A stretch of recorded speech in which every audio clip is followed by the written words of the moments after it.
The mystery begins with a soft cracking sound, so small, so forgettable, that it should have been lost in the winds of deep time, yet it marked one of the greatest turning points in human history, because somewhere in East Africa, around 2.6 million years ago, an early human lifted a stone, struck it against another, and watched a sharp flake fall free, and in that moment the world quietly changed forever. It is strange to imagine that everything we now consider human, technology, planning, cooperation, imagination, might have begun with that humble fracture. But the deeper we look into the archaeological layers of the Great Rift Valley, the more we see that this earliest spark of stone thinking was not an accident at all, but the result of shifting climates, sharpened instincts, hungry stomachs, and evolving hands trying desperately to solve problems that teeth and muscle alone never could. The story of why humans started using stone tools is not a tale of sudden genius.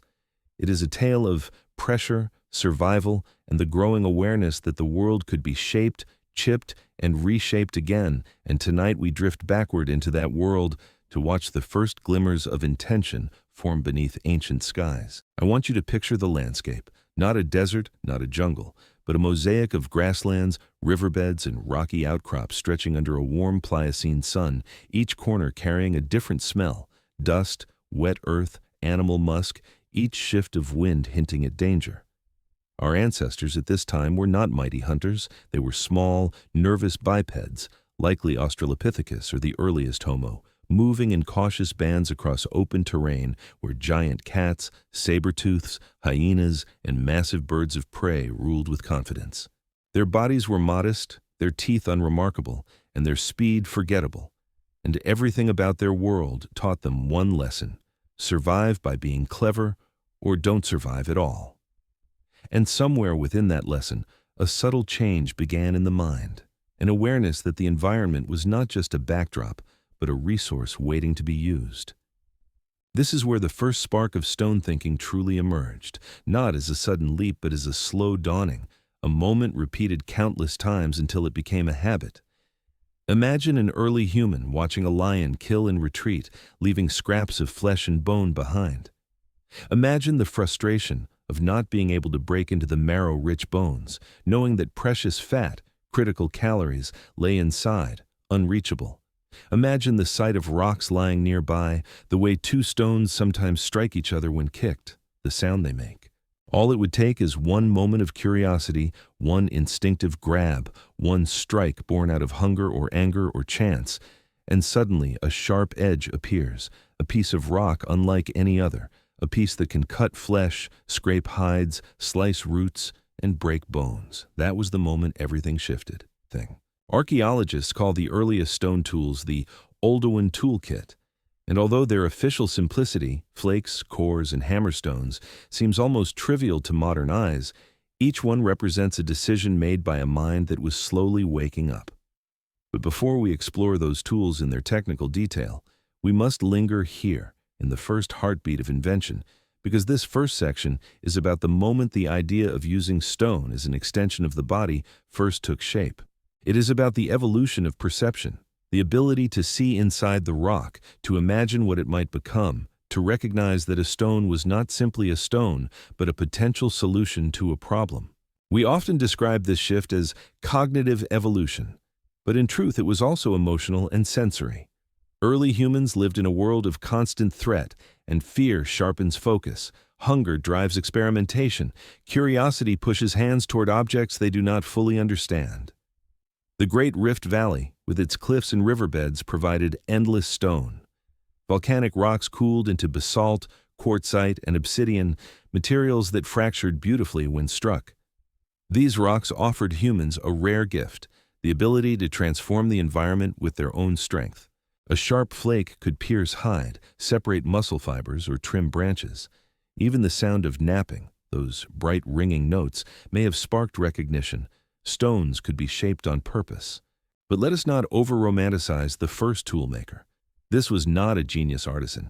This was a survival-driven creature responding to a brutal environment. Yet the brilliance lies in persistence. Once the first flake appeared, early humans did not simply admire it, they used it.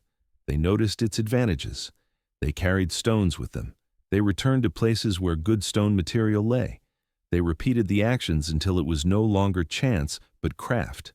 One generation taught the next not through words, but through demonstration, imitation, and pattern. And slowly, almost invisibly, the idea of tool-making wove itself into the identity of our ancestors. Even the earliest tools reveal something profound: intention. When archaeologists excavate ancient sites such as Gona or Katagona in Ethiopia, dated to about 2.6 million years ago, they find clusters of stones with specific fracture patterns, proof that early humans were choosing certain rocks, striking them in certain ways, and repeating those actions consistently. The presence of cut marks on animal bones found nearby tells us these tools were not symbolic. They were practical, immediate, and essential. They turned our ancestors into scavengers capable of accessing food that no other primate could reach. They expanded diets. They expanded imagination. They reshaped evolution. The first spark of stone thinking also marked the first moment humans stepped beyond the limits of biology. A sharp flake was, in a sense, an artificial claw, a hammerstone, a borrowed fist. Tools compensated for weak jaws, small canines, slow sprinting speed. They turned vulnerability into opportunity. They allowed early humans to carve out a niche that neither lions nor hyenas could fully dominate. And with that shift came a new kind of confidence, a quiet, growing sense that the world could be altered through knowledge and technique. As we drift gently toward the next section, the image softens. A small group of early humans under a pale sky, sitting near a riverbank, flakes scattered around them like the petals of a broken flower, the smell of fresh-cut meat mixing with the dust. Their hands move slowly, awkwardly, but with intention. A nearby child watches, eyes wide, absorbing every motion. And although none of them could ever articulate the magnitude of what they were doing, they were beginning the long story of human technology. The story that would one day build sails, engines, satellites, and everything around us now. But it all began here, in the hush of deep time, with a single spark of stone thinking. The world that forced early humans toward stone was not a gentle one, and as we move forward, the landscape around them changes shape again, because the Great Rift Valley, stretching from Ethiopia down through Kenya and Tanzania, was not merely a backdrop to their story, but a geological engine constantly reshaping their lives, compressing them into crisis and squeezing new behaviors out of their bodies and minds in ways no stable environment ever could. Scientists often describe the Rift Valley as a pressure cooker of evolution, and that description feels almost literal when we imagine how violently the climate shifted between wet and dry phases, how lakes expanded and disappeared, how forests collapsed into grasslands and then regrew again, always keeping early humans off balance. In this unstable world, survival did not belong to the strongest, but to those who could adapt the fastest, observe the environment carefully, and change their strategies with every shift of season. And stone, as rough and unassuming as it seemed, became the key to navigating that instability. To feel the weight of this change, imagine standing in East Africa 2.6 million years ago as the climate begins to dry. The warm forests that once offered shade and fruit thin into sparse woodland. River channels migrate, grasslands widen, prey animals move along new paths. Everything becomes riskier. A shrinking forest means fewer edible plants, fewer places to hide, and increasing competition with baboons, antelopes, and other mammals that are better adapted to grazing environments. Saber-toothed cats patrol the open plains with effortless confidence, while scavenging hyenas lurk near carcasses with crushing jaws that can turn bones to dust. For early humans, each shift in climate stripped away familiar safeguards, exposing their weaknesses. They were neither fast enough to outrun predators nor strong enough to fight them. They lacked the claws, teeth, and thick hides that other animals carried as natural armor. Yet what they had, what the world forced them to refine, was awareness.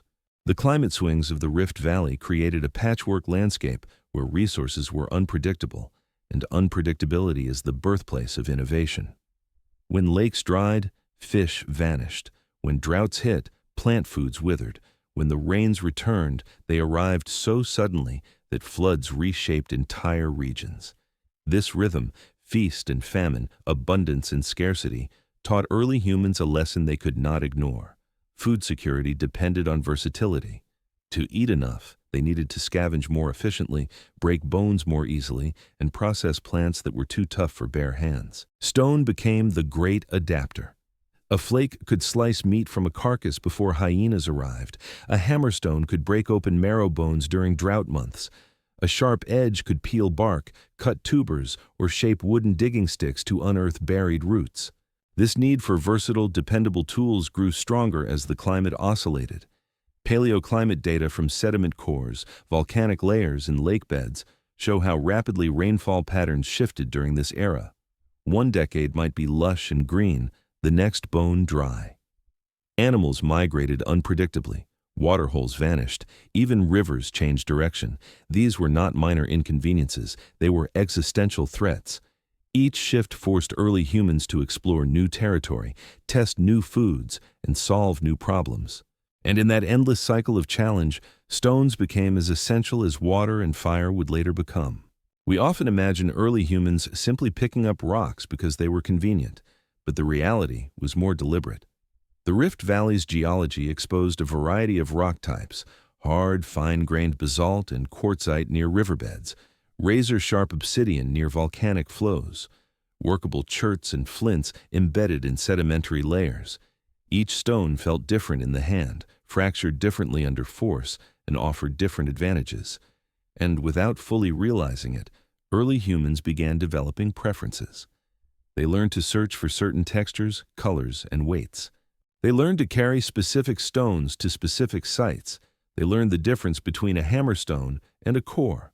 What began as raw, instinctive trial and error slowly matured into a consistent pattern of selective gathering, a quiet sign of planning. And the climate kept pushing them harder. When grasslands expanded, carcasses became more visible from afar, but so did predators. Early humans learned to approach cautiously, scan for danger, and claim the scraps that larger animals left behind. They learned when to wait and when to rush in. They learned to use stones not only as cutting tools, but as signals. Banging one stone against another produced sounds that could alert group members or ward off scavengers.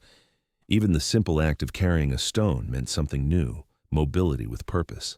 Stones were no longer random objects scattered across the earth. They were potential solutions carried for future problems. One of the most powerful forces shaping tool use was dietary pressure. As forests shrank and grasslands dominated, early humans could no longer rely on soft fruits as their primary energy source. They needed fat, protein, and marrow, the dense nutrients that fueled brain growth. But these resources usually came trapped inside bones or beneath tough hides. Without tools, much of this food was inaccessible. With tools, it became a feast. Climate stress pushed them toward carcasses. Carcasses pushed them toward choices. Choices led them to stone. When the environment threatened them, the stones empowered them. When hunger cornered them, sharp edges freed them. Archaeological layers tell this story in the simplest, most haunting detail. Clusters of stone flakes appear during the driest, harshest periods, precisely when food scarcity was most severe. Bones-bearing cut marks appear alongside flake stones at kill sites and riverbanks. These marks, thin, deliberate, angled, in contrast to the chaotic punctures left by animal teeth, show humans moving in before or after predators, carving out meat with systematic movements. The presence of butchery sites near ancient lake margins hints at early humans following water sources during droughts, carrying stones from one region to another as necessities rather than curiosities. And through all of this, the Rift Valley remained restless.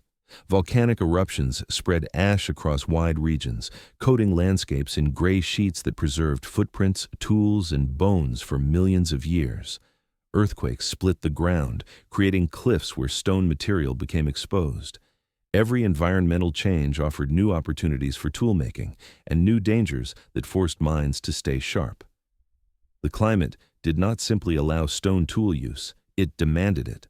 As the section softens and the image grows calm, imagine the sky turning gold over a Rift Valley plain, heat shimmering above the earth as a small group of early humans approaches a dried riverbed.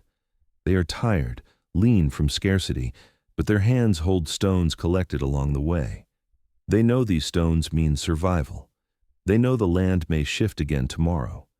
But tonight, under the fading light, the tools they carry are enough, and without realizing it, they are shaping not only their present, but the entire future of humanity. One crack, one strike, one sharp flake at a time. If you look closely at the fossil record, from the delicate wrist bones of Australopithecus afarensis to the more robust hands of early Homo habilis, you see an unmistakable trend. Fingers shortening, thumbs lengthening, joints strengthening, and wrists gaining stability. These were not random changes. They were the earliest biological preparations for a technological future, preparing a body that could strike stone against stone with control, precision, and, most importantly, intention. Imagine one of our distant ancestors touching a pebble the way a modern sculptor touches clay, not with grace yet, but with potential. To shape a stone, one must hold it firmly between finger and thumb, angle it with subtle adjustments, and deliver a forceful strike without shattering the entire core. No other primate can do this. Chimpanzees have long, curved fingers, perfect for climbing, but too unstable for controlled napping.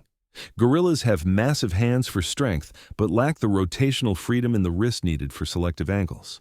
Even their thumbs, short and weak compared to ours, cannot pinch or steady an object with fine precision. Early humans, however, were caught halfway between tree climbers and tool makers, evolving shorter fingers that reduced flexion, straighter bones that enhanced stability, and larger thumb pads capable of distributing pressure more evenly. These adjustments didn't happen overnight. They unfolded across generations as each small improvement provided an advantage, however slight, when manipulating stones or accessing food. A more stable wrist allowed a cleaner strike. A stronger thumb allowed a firmer grip. A greater range of movement meant more consistent flakes, and every successful flake meant more calories for survival, more nutrients for brain growth, and more incentive for these traits to persist. We often talk about the human brain as the source of genius, but here we witness another truth.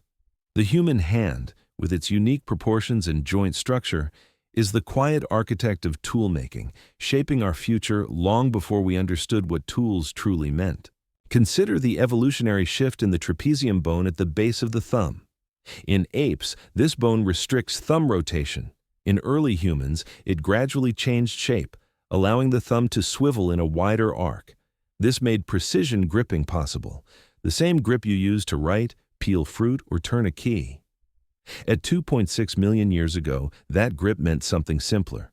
Holding a stone, steady enough to knock off predictable flakes. Every improvement here was a biological investment. The body was aligning itself with a new kind of behavior, technological behavior. And once these changes took hold, they spread, because the individuals with the most capable hands were the ones who got more food, survived harsh droughts, and passed their genes forward. But the story goes deeper than mechanics. To make a stone tool, any tool, you must first imagine the outcome. You must see beyond the raw object in your hand. Early humans may not have pictured a knife or scraper the way we do now, but they recognized usefulness. They noticed that some stones fractured in predictable ways while others crumbled. They learned to rotate the core, choose angles, and strike with measured force. These steps require not only physical ability, but also neural coordination. Fossil endocasts of early Homo species reveal subtle changes in the brain's motor cortex and parietal regions, areas responsible for planning, spatial awareness, and hand-eye coordination. Evolution was sculpting both body and mind to work together. Imagine a small group gathered beneath an acacia tree after a predator abandoned a carcass. One individual picks up a round stone, feeling its weight, its texture. Another brings a hammerstone down against it with an awkward strike. A flake skitters into the dust. A few attempts later, a sharper edge emerges. This process repeats day after day. Children watch, they imitate. Their fingers strengthen earlier. Their brains form new pathways. What begins as clumsy experimentation becomes, in time, a shared skill passed quietly through generations. By the time Homo habilis appears around 2.42. 1 million years ago, the fossil evidence shows hands fully prepared for habitual napping. The bones don't lie. These beings were not merely capable of making tools, they were adapted for it. Another crucial transformation lies in the human wrist, which evolved a unique locking mechanism. When an early human struck a stone, the wrist remained stable instead of collapsing under force. This stability kept the angle consistent, reducing the risk of injury and improving the quality of flakes. Over thousands of years, the combination of a strong precision grip and a stable power grip allowed early humans to switch seamlessly between holding a core delicately and striking it forcefully. Stone toolmaking requires this dual capacity. No other primate can combine precision and power so fluidly, and that combination remains one of the defining features of our species. But even with all these evolutionary gifts, something more subtle shaped the craft: patience. Toolmaking is repetitive, rhythmic, and often frustrating. It demands attention, correction, and the willingness to discard poorly made flakes. These mental qualities, focus, persistence, trial, and error, were as important as anatomy. And in a world where survival depended on extracting every possible calorie from the landscape, patience became an evolutionary advantage. A band with even one competent toolmaker could cut hides, butcher carcasses rapidly, reduce competition with predators, and teach others. Slowly, social behavior began to wrap itself around the act of toolmaking, reinforcing the physical evolution already underway. The transition from climber to crafter marked a profound shift in human identity. Before stone tools, early humans interacted with the environment mostly the way animals did, by taking what nature offered directly. After stone tools, they began to transform their surroundings. They learned that their hands could alter objects, refine them, and adapt them to new purposes. The boundary between body and world softened. Tools became extensions of the self, and the self began to evolve around tools. As we soften the image into evening light, imagine the hands of an early Homo resting after a day of scavenging. Dirt fills the creases. The thumb bears a slight bruise from an imprecise strike. Nearby lie pieces of flaked basalt, some useful, some discarded. A child picks one up, tracing the sharp edge with curiosity. The adult watches quietly, knowing without words that skill begins with touch. And beneath that simple scene lies a deeper truth. The evolution of hands was not just a physical change. It was the quiet ignition of humanity's technological destiny, shaping minds, movements, and futures that would stretch far beyond the Rift Valley. The truth is unsettling but important. Humans did not begin as hunters. They began as scavengers, small-bodied and vulnerable, navigating a world shaped by saber-toothed cats, giant hyenas, and packs of swift, bone-crushing predators who ruled the plains with terrifying ease. To survive alongside these animals, early humans needed more than courage. They needed sharpness, leverage, and technology. They needed stone. Step into a scene from 2.6 to 2 million years ago. A zebra lies collapsed on the earth, its neck torn by a saber-toothed cat whose serrated fangs were built for slicing through hide with surgical precision. The big predator, finished with its meal, drags a chunk of meat into shade and leaves the rest behind. Within minutes, the air shifts with the heavy laughter of hyenas marching in. They strip the bones, crack them open with jaws evolved to crush stone-hard femurs, and leave only the thickest remains scattered in the dust. When they finally wander off, the vultures descend in a black cloud, picking at scraps. And only after the entire hierarchy of carnivores has fed do early humans approach, cautiously, nervously, scanning the horizon for danger. Without tools, they could do almost nothing. Their teeth could not cut through hide. Their jaws were too weak to crush bones. Their fingers lacked claws to tear through leftover flesh. But with a sharp flake, even a simple crude edge, everything changed. They could slice through tendons, they could shave meat from ribs, they could break open bones that even vultures ignored, revealing the fatty, nutrient-rich marrow inside. Stone tools turned our ancestors from passive survivors into opportunistic competitors, creatures who could exploit niches that no other primate had ever touched. To appreciate why this mattered, we must remember just how dangerous the other scavengers were. Hyenas of that era were larger, more aggressive, and more formidable than their modern descendants. Big cats like Dinophilis and Meganterion lurked in the shadows, stalking any creature foolish enough to approach their leftovers. Saber-tooths had immense strength. Lions, though not yet identical to the modern species, were already deadly hunters with superb vision and reflexes. In this world, every carcass was a battlefield long before the first human arrived. Stone tools did not make early humans dominant. They made them viable. A group with tools could move in faster, cut meat more efficiently, and escape before predators returned. Tools reduced risk by shortening exposure time. They allowed early humans to take advantage of a resource that was otherwise inaccessible. And as soon as they tasted the benefits, caloric surges from marrow, protein boosts from flesh, they became dependent on this new strategy. Fossil record evidence paints the picture vividly. At sites like Buri, Gona, and Dakika in Ethiopia, archaeologists have found animal bones bearing cut marks alongside tooth marks. The sequence reveals a clear pattern. Predators fed first, humans fed second, and hyenas sometimes fed last. The cut marks appear at joints where tendons attach, showing purposeful butchery, not random scraping. Some bones display percussion marks, circular impacts from hammerstones used to crack them open. These markings are not accidental. They show planning, coordination, and an understanding of where the bone would break most effectively. Imagine an early human gripping a hammerstone, rounded, heavy, smooth from river-worn erosion. They place the femur on a flat slab, raise the hammerstone, and strike with both fear and determination. The bone fractures with a satisfying pop. The smell of marrow, rich, sweet, fatty, fills the air. This moment carries enormous evolutionary weight. Marrow fat is dense energy vital for brain development, immune function, and long-term survival. The individuals who learned to access it gained advantages that rippled through generations. But competition with carnivores involved more than feeding. It shaped behavior and coordination. Groups needed sentinels to watch for approaching predators. They needed to communicate danger. They needed to time their movements too early, and they risked confrontation with lions too late, and hyenas turned bones into dust. With the introduction of stone tools, even social roles began to shift. Some individuals gathered stones, others carried flakes, others cut meat, and while no one spoke in structured language, their actions formed rhythms of cooperation that would eventually grow into full-fledged teamwork. Scavenging also taught early humans how to read the landscape. They learned to follow vultures circling in the sky, nature's scavenger signal.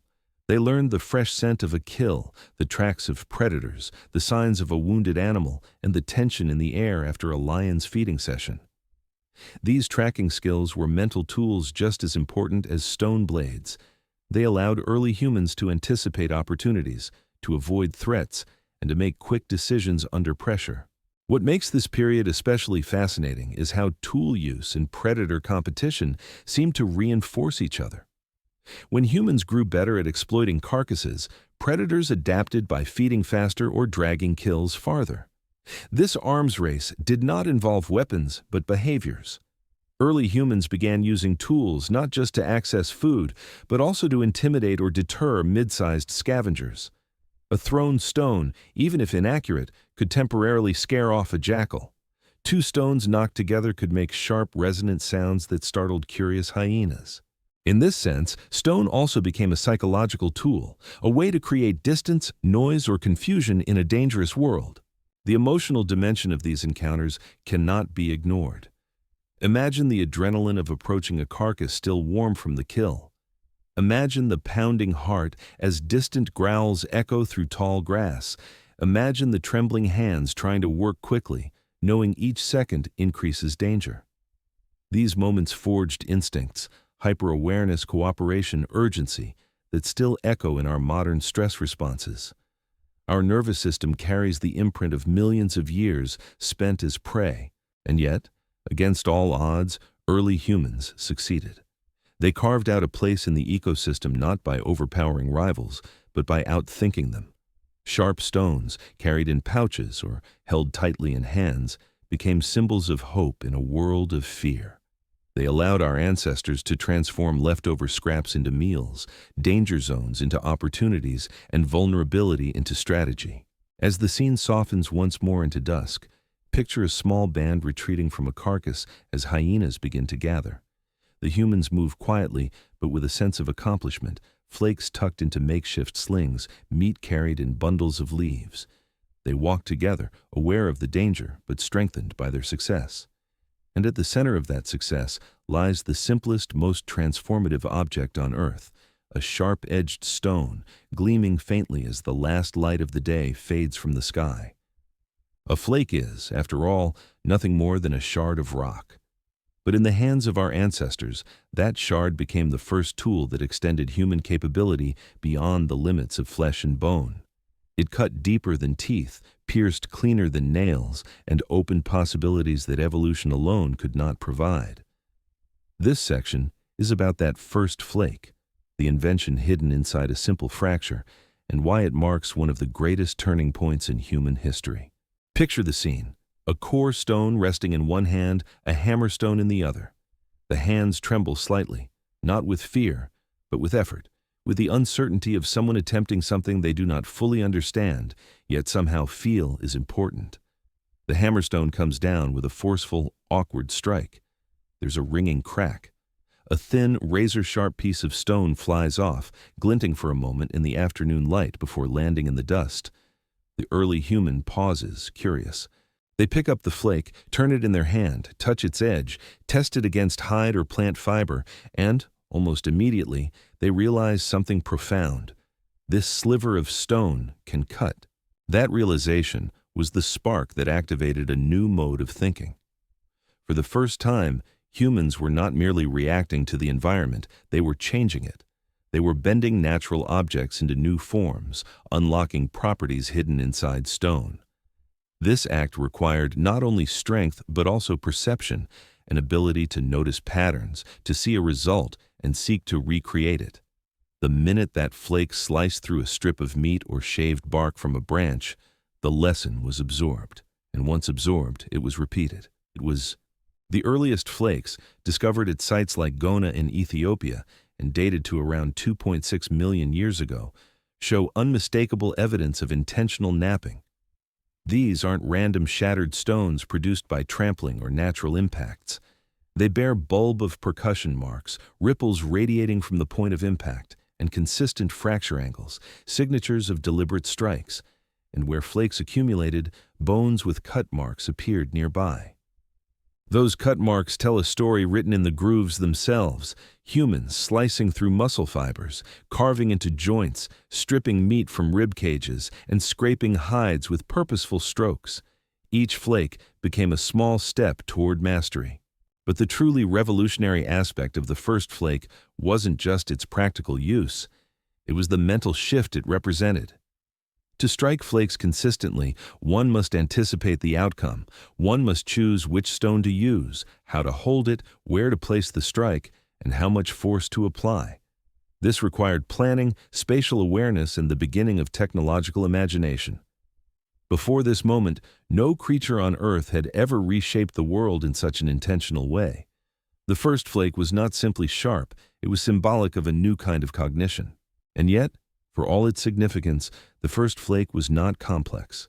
It was humble, simple, and direct, reflecting the needs of its makers. Early humans didn't need perfection, they needed effectiveness. A flake that could slice meat or open marrow bones was enough. But as they repeated this process, they learned subtleties, that certain rocks fractured more cleanly, that certain angles produced longer flakes, that the core could be rotated to yield multiple edges. These insights laid the foundation for the Oldowan toolkit, the earliest recognized stone tool tradition. Imagine the soundscape of those early experiments. Tock, tock, tock, the stones ringing against each other as small groups gathered near riverbeds rich in materials. Children watched intently, mimicking adults with their own small stones.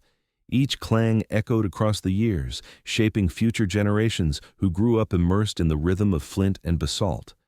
Over time, these sounds became familiar, comforting even, a sign of safety, cooperation, and food. Stone napping wasn't just a technique, it became part of the cultural heartbeat of early humans. The first flake also changed how humans interacted with food. With sharp edges, they could butcher carcasses faster, reducing the danger of predators returning mid-meal. They could extract marrow, scrape hides for warmth, cut plant fibers for binding, and even shape wooden tools more effectively. A sharp flake turned bone into soup, hide into clothing, and wood into spears or digging sticks. It transformed early humans into generalists, capable of exploiting almost every resource in their environment. The ripple effects extended beyond survival. The ability to create sharp edges on demand gave humans confidence. It encouraged exploration of new territories because they could carry their ability to process food with them. It allowed small groups to thrive through seasonal changes, droughts, and unpredictable migrations of prey. The flake, simple as it was, became a lifeline, and slowly, a new habit emerged, selecting stones before kneading them. This was planning, a fundamentally human trait. Early humans began gathering cores and hammerstones at one location, carrying them to another, anticipating the need for tools in the future. This behavior required foresight and memory. It marked a turning point in how humans related to time itself. They were no longer bound entirely to the present moment. The idea of later had begun to take root. There is also a softer, more human aspect to the first flake, one we often overlook. Imagine the daily life of a small band making tools together near the edge of a stream. Older individuals show younger ones how to hold a stone, how to tap gently before striking hard. Mistakes become moments of learning, not failure. Success brings pride, and pride reinforces memory. Over time, this shared practice became a form of teaching, not through words but through gesture and example. The first flake may have also been one of the first shared lessons in human history. As the imagery fades into evening light, imagine a young, early human sitting beside a guardian, holding a newly struck flake. The sun glows orange behind distant hills. The child traces the edge, feeling its sharpness, its promise. In that delicate moment lies the entire future of technology, waiting quietly, patiently, for the hands that will shape it into something greater. And all of it, our tools, our cities, our modern world, began with that first small spark of stone. The Oldowan toolkit, emerging around 2.6 million years ago and lasting nearly a million years, represents the dawn of systematic craftsmanship, the moment when our ancestors began not just to make tools by chance, but to create them with recognizable patterns, recurring techniques, and shared knowledge passed from generation to generation. This section is about that genius, quiet, patient, and slow burning, and what these earliest tools reveal about the minds that made them. Imagine standing at an Oldowan site like Gona, Hadar, Kokosale, or Olduvai Gorge. The earth beneath your feet holds scattered flakes, broken cores, and battered hammerstones, each one lying exactly where an early human left it, or where it fell after being carried for miles. These stones look crude to the modern eye, but there's nothing random about their forms.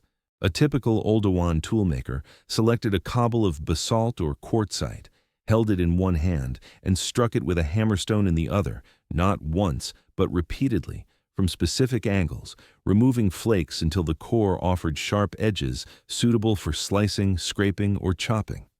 This process, though primitive compared to later tool industries, required anticipation, coordination, and a mental template of what the final tool should look like. The Oldowan genius lies particularly in variation with purpose. Some cores were left with one sharp edge, others with multiple. Some flakes were small and needle-like, others broad and sturdy. A single Oldowan toolkit at a site might include cutting flakes for slicing meat or plant material, scrapers for hides, choppers for breaking bones or cracking nuts, hammerstones for percussion and pounding, anvils, flat stones used as surfaces for striking. This diversity tells us something extraordinary. Early humans were thinking in categories. They were making not just sharp rocks, but types of tools suited for different tasks. Even more telling is the distribution of these tools. At many Oldowan sites, we find clusters of similar tools together, indicating activity areas. Some spots are dominated by hammerstones and bone fragments, suggesting butchery stations. Others have flakes and wood fragments, hinting at plant processing. Early humans were organizing space, concentrating activities, and reusing sites seasonally. But the tools themselves are only half the story. The way they were produced reveals the cognitive lens of their makers. To create a useful flake, the toolmaker needed to understand fracture mechanics, not consciously, but intuitively. They needed to know that certain angles would produce better flakes, that the stone needed to be held steady, that striking too hard or too softly produced undesirable results. Archaeologists have replicated Oldowan knapping for decades, and even modern experts struggle to recreate the efficiency seen in some of the earliest artifacts. The consistency alone is a sign this was learned behavior, taught or imitated through repeated observation. Perhaps the most astonishing evidence of Oldowan genius came from the discovery of Lomekwi III, a site in Kenya with tools even older than the Oldowan, dated to 3.3 million years ago. These pre-Oldowan tools bridge the gap between accidental stone use and the skilled craftsmanship of Oldowan hands. They hint that cognitive changes began earlier than once believed. But even so, the Oldowan stands apart as the first widespread, standardized tradition. It was not a local experiment. It was a revolution that spread across eastern and southern Africa, carried by different species of early humans. By the time Homo habilis appears in the fossil record around 2.4 million years ago, the Oldowan toolkit becomes more refined, more abundant, and more widely distributed, suggesting that this species was a major contributor to the culture. But the real proof of Oldowan mastery lies in what the tools allowed early humans to do. With cutting flakes, they could strip meat from carcasses faster than scavengers could steal it. With choppers, they could open long bones that even hyenas avoided. With scrapers, they could clean hides for warmth. With hammerstones, they could pulverize roots, nuts, and fibrous plants. With anvils, they could create repeated impact platforms to produce standardized flakes. These abilities expanded their ecological niche dramatically. No other animal had such a versatile toolkit. With Oldowan tools, early humans were no longer bound by the limitations of teeth, claws, or strength. They created their own advantages. These tools also changed how early humans moved. Archaeological evidence shows that Oldowan toolmakers conducted raw material transport, carrying stones 5, 10, sometimes 20 kilometers from their source, proof of planning. They didn't simply use rocks they found lying around. They sought out good stone, stockpiled it, and carried it to places where they anticipated a need. This reveals a kind of mental map, an awareness of geography, season, and strategy. Stone wasn't just used, it was managed. The oldest Oldowan sites also reveal hints of social behavior organized around toolmaking. At some sites, like Lokalale 2C in Kenya, we find evidence of multiple individuals napping simultaneously, sharing space, and perhaps teaching one another. Mistaken strikes from novices sit beside expert flakes from seasoned toolmakers. This intergenerational learning hints at social continuity, the passing of knowledge forward. But the Oldowan was not static. Over hundreds of thousands of years, it became more refined, with toolmakers experimenting with new striking techniques and more efficient cores. The Oldowan evolved slowly but surely, mirroring the growing cognitive capacities of early humans. When the Acheulean industry emerged around 1.7 million years ago, with its symmetrical hand axes and advanced planning, it did so on the foundation the Oldowan had built. To soften the imagery again, imagine a riverside clearing at dusk. A small band sits together, basalt cores scattered like stars on the ground. The quiet tuk-tuk-tok of stone against stone fills the air. Children watch elders shape tools with practiced strikes. Someone slices a strip of meat with a newly made flake. Another cracks open a bone for marrow. There is no language, no ceremony, yet everything feels intentional. Everything feels shared. The Oldowan is not just a toolkit. It is the first whisper of culture, the first rhythm of human craft, echoing through a world that had never heard anything like it before. If the Oldowan toolkit was the spark, then what it unlocked for our ancestors was nothing short of transformative, because sharp stone edges opened the door to a new diet, one richer, denser, and more powerful than anything early humans had ever consumed. And that diet began to reshape their bodies, their brains, and ultimately, their destiny. This section follows that profound shift, how stone tools gave early humans access to meat, marrow, and eventually fire, a trio that supercharged brain growth and pushed our lineage far beyond the cognitive ceiling that limited every other primate on Earth. To understand the magnitude of this transformation, imagine the difference between the foods available to our pre-tool ancestors and the foods suddenly available after the first flakes appeared. Before stone tools, early hominins lived much like other great apes, eating fruits, leaves, seeds, roots, insects, and the occasional small prey they could catch bare-handed. These foods provided energy, but not efficiently. Plant fibers require long digestion, fruits are seasonal, roots can be tough and low in nutrients. Even with dexterous hands and bipedal movement, the early hominins' diets capped how much energy their brains could rely on. Then came stone tools, and the menu expanded in an instant. Suddenly, carcasses left behind by predators were not useless remains, but treasure troves of rich calories. Marrow, the fatty core inside long bones, became accessible for the first time. Without tools, it was locked away, unreachable to all but hyenas. With tools, early humans cracked it open with ease. Marrow fat is one of the most nutrient-dense foods available in nature, high in calories, rich in complex lipids, ideal for feeding growing brains. And meat, dense, protein-rich, essential for tissue growth, could now be carved from carcasses in quantities impossible with bare hands. Even a half-eaten zebra carcass could provide tens of thousands of calories if processed efficiently. A few adults feeding a group of children could turn scattered scraps into a sustaining meal. Cut marks found on bones from Buri, Gona, Olduvai Gorge, and other sites show that early humans weren't merely opportunistic, they were meticulous. They sliced along muscle attachment points, separated joints cleanly, and removed strips of meat with precision. These marks appear on bones dated as early as 2.6 million years ago, direct evidence of Oldowan butchery. But the deepest transformation wasn't just about calories, it was about the brain. The human brain is an incredibly expensive organ. While it accounts for only about 2% of body weight, it consumes roughly 20% of resting energy in modern humans. For early humans to grow larger, more complex brains, they needed a steady, reliable supply of high-energy foods. Stone tools provided exactly that. Cutting meat increased nutritional intake, extracting marrow added fat reserves, breaking open skulls allowed access to brains, another energy-rich source.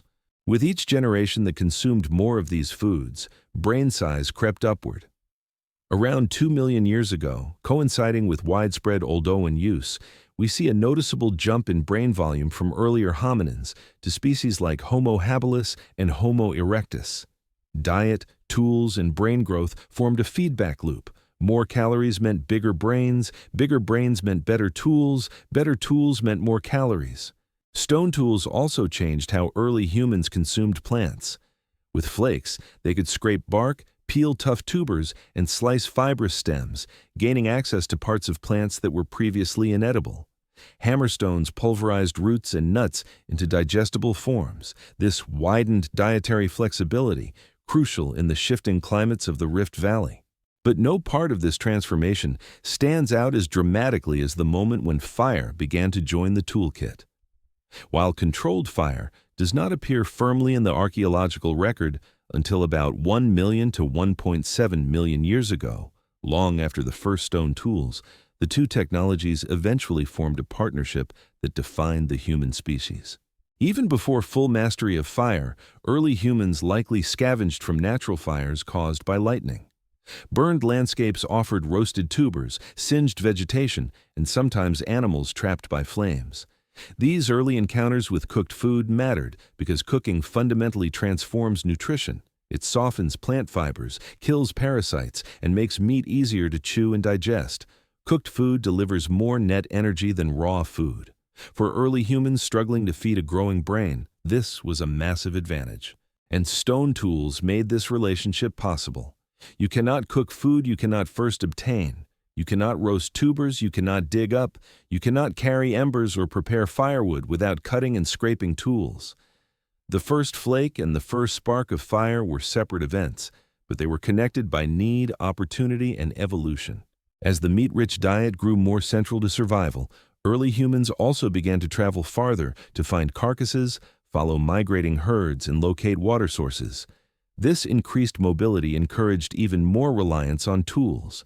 A band traveling 20 kilometers needed to carry flakes, cores, or hammerstones with them.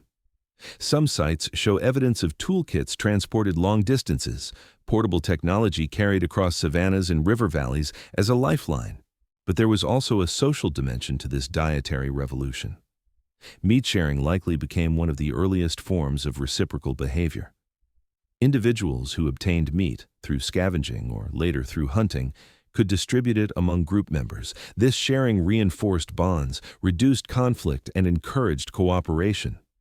Some anthropologists argue that social sharing around meat laid the foundation for emotional complexity, empathy, and even early forms of communication. Imagine the scene. A small band of early humans gathers beneath a tree after following vultures to a carcass. A few individuals cut meat with sharp flakes, passing pieces around. Children sit near elders, learning to chew tough strips. The group cracks bones with hammerstones, sharing marrow by dipping fingers into the oily interior. This communal act, simple by modern standards, was revolutionary. It turned food into culture. The smell of raw meat, the sound of cracking bones, the glow of coals from a distant wildfire, all of these sensory elements shaped the human experience. Eating became more than sustenance. It was survival woven with social meaning. By the time fire joined tools in full partnership, humans were no longer just scavengers. They were becoming strategists. Cooked food meant less time chewing, more time observing, learning, teaching, and creating. It freed hours of the day and energy within the body. And that extra time and energy became the foundation for everything else that would follow: migration, language, society, imagination. The Oldowan flake, the marrow bone, and the first ember formed a trilogy that transformed the hominin line forever. As the imagery softens once more, picture a twilight sky above a Rift Valley plain. Early humans sit in a loose circle, flakes glinting beside them, marrow bones hollowed and discarded. Smoke from a distant brush fire drifts on the breeze. The group's stomachs are full, their bodies are nourished, their brains quietly and steadily are growing. And in the flickering half-light of evening, the path toward becoming fully human begins to shine. As stone tools spread through the daily life of early humans, another quiet revolution unfolded, one not preserved in fossils or stone, but in the invisible pathways of memory, imitation, and social learning. For while a flake could transform a carcass and a hammerstone could crack a bone, neither meant anything unless they were taught, shared, and repeated across time. This section traces that intimate human mystery, how learning in the dust, through watching eyes, small hands, soft gestures, and unspoken rhythms, became the heartbeat of tool-making, turning scattered sparks of innovation into a stable tradition carried forward for millions of years. To understand this shift, picture an early human child, no more than 3 or 4 years old, sitting near a riverbank where adults are napping stones. The child watches the slow, patient motions, the turning of the core, the testing of angles, the careful raising of the hammerstone, the ringing tock that sends a flake skittering across the ground. No one explains what is happening. No one speaks a formal lesson. But the child, with eyes wide and brain wired for imitation, absorbs everything. They pick up a small stone, mimic the grip, tap it against another, and accidentally produce a tiny flake. Adults glance over, not to correct, but to acknowledge. Such moments are the earliest classrooms in human history. This is where cultural evolution begins, not with words, but with attention. Even before language existed, early humans were capable of imitation far beyond what other primates could manage. Chimpanzees can learn through observation, yes, but they rarely copy gestures with precision. Early humans, however, began refining a special kind of learning called high-fidelity imitation, the ability to replicate not just the result, but the technique. This difference was monumental. It meant that tool-making didn't have to be rediscovered by each generation. It could be preserved. And so, knowledge settled into hands and eyes, passed quietly from elders to youth, from skilled nappers to eager beginners. The dusty ground beneath those early tool-making sites became a living archive of lessons repeated endlessly. Each flake scattered on the earth was a fossilized moment of learning, evidence of hits and misses, practice and correction, failure and improvement. Archaeological traces support this beautifully. At sites like Lokalale in Kenya, clusters of stone flakes reveal the presence of novice toolmakers working beside experts. Some flakes show poor angle control, irregular force, or mistaken strikes, signs of beginners. Others show clean, expertly detached slices, signs of practiced artisans. These artifacts lie side by side as if frozen in time. This mixing of skill levels suggests group learning, a communal process where toolmaking became a shared identity rather than a rare talent. This learning required more than observation. It required memory. A child who saw their elder's napstone had to remember what they saw, hold it in their mind, and recreate it hours or days later. Neuroscientists believe that this reliance on memory triggered expansions in parts of the brain related to sequencing, motor control, and working memory. In this way, cultural learning and brain evolution wove together in a tight, lifelong partnership. The more early humans learned, the more their brains adapted to learning. But imitation alone wasn't the whole story. Teaching in some form had to exist. Not formal teaching, not spoken instructions, but something simpler. Slowing down movements so a child could see them clearly, positioning the core so a novice could understand the angle, demonstrating the striking technique more than once. Teaching doesn't require language, it requires awareness of another mind's limits. And this awareness is one of the earliest markers of empathy, of shared intention, of cooperation. Toolmaking, in other words, fostered not only intelligence but compassion. Imagine a late afternoon scene. An elder sits beneath a tree, a young one beside them. The elder holds a core stone, taps it lightly, shows the child the proper grip. The child tries, fails, laughs, tries again. The elder waits patiently. In this simple moment, two remarkable things are happening. First, knowledge is being transmitted forward in time. Second, the bond between generations is deepening. Stone tools became a way for early humans to connect socially, emotionally, and cognitively. With learning came tradition. Certain groups developed preferences for specific stone types or specific knapping techniques. Some regions favored large choppers, others finer flakes. These variations show that culture, not just biology, was shaping toolmaking. Groups carried their traditions as they migrated, leaving behind cultural fingerprints in every layer of stone tools they abandoned. Over time, these traditions became part of group identity, distinguishing one band from another, just as languages or customs do today. This learning also shaped cooperation. When multiple individuals worked together at a butchery site, they coordinated roles. Lookouts watching for predators, cutters slicing meat, breakers cracking bones, carriers transporting resources. Young ones learned where to stand for safety, how to avoid wasting flakes, how to work quickly before scavengers arrived. These shared tasks strengthened social cohesion and interdependence. Stone tools created not just better survival, they created community. And as tools improved, the complexity of learning grew. Early humans didn't simply memorize how to strike a stone, they learned why certain angles worked, why some stones fractured better than others, why hammerstones needed specific weight, why carrying unfinished cores could be more efficient. These abstract insights marked the slow emergence of conceptual thinking, a mental shift that would eventually lead to the Acheulean hand axe, symbolic objects, and ultimately the modern human mind. But even in this early era, there was an aesthetic element to learning, a sense of satisfaction in producing a clean flake, a feeling of mastery when a tool worked the way it was intended. This emotional reward reinforced repetition. The more a young human enjoyed success, the more they practiced. The more they practiced, the more skilled they became. And each skilled individual lifted their group's chances of survival. As the section settles into its final image, imagine dusk settling over an Oldowan campsite. Adults sit peacefully, cleaning flakes, shaping cores, or resting after a long day of scavenging. Children nearby practice small strokes, their stones tapping lightly in the dust. It is a quiet scene. No words, no firelight yet, only the soft clink of stone echoing across the valley.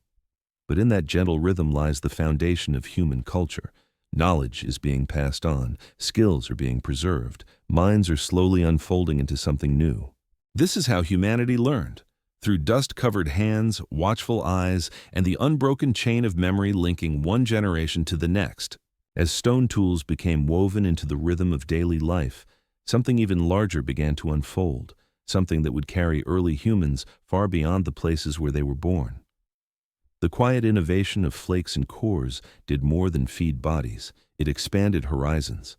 With each generation that mastered toolmaking, early humans gained confidence to step farther from familiar riverbanks, explore unknown valleys, and wander into territories no hominin had ever dared to enter. This section follows that slow, steady outward drift, how tool use encouraged migrations, widened ranges, and ultimately set humanity on a path that would eventually encircle the globe. To appreciate this transformation, imagine the earliest toolmakers living in the Great Rift Valley around 2.6 million years ago. Life there was abundant yet unpredictable, shaped by shifting lakes, erupting volcanoes, and alternating cycles of drought and flood. In such instability, stone tools did more than extract food, they offered security. A group armed with flakes could process a scavenged carcass quickly, escape predators faster, dig for roots in dry seasons, and access a wider variety of plants. In other words, stone tools reduced risk. And when risk decreases, movement becomes possible. This mobility began subtly. Early humans would follow migrating herds for short distances, carrying stones with them. Then, those distances grew longer. A particularly harsh drought would push a group farther north or east. A volcanic eruption would force relocation to new riverbanks. Each move introduced new landscapes, new stone materials, new challenges. And as early humans adapted, their comfort zone expanded. Archaeological evidence supports this. Oldowan tools, which first appeared in Ethiopia, rapidly spread into Kenya, Tanzania, and beyond. By 2 million years ago, early humans had reached places far removed from the earliest toolmaking sites. The key to this expansion was portability. A stone tool is not a fragile object like a leaf or a stick. It does not rot, burn, or dissolve. A flake carried in a pouch or slung in a hide sling can last weeks or months. A hammerstone can be reused hundreds of times. The core itself can be carried unfinished and struck later as needed, like a prehistoric toolkit to go. This was revolutionary. Most animals rely on what the environment provides in the moment. Early humans could prepare for the future. They could pack technology for the road. This ability changed how early humans thought about distance. When food became scarce in one area, they could travel farther without fear, because they carried the means to process whatever they found. Stone tools were insurance. They were survival in pocket-sized form. As groups expanded outward, they encountered new kinds of stone: quartz, chert, flint, rhyolite, obsidian. Some fractured more cleanly than the basalt and quartzite of the Rift Valley. Some produced longer, sharper flakes. Some were harder or lighter or more resilient. Each discovery led to new preferences, new techniques, and eventually, new regional traditions.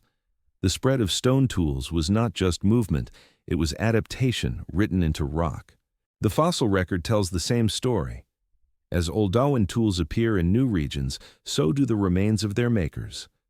By about 2 million years ago, Homo erectus, a more advanced, more mobile human species, emerges in Africa. Soon after, stone tools and fossils of Homo erectus appear in the Caucasus, at the famous site of Dmanisi in Georgia. These finds, dating to around 1.8 million years ago, are the earliest evidence of humans leaving Africa.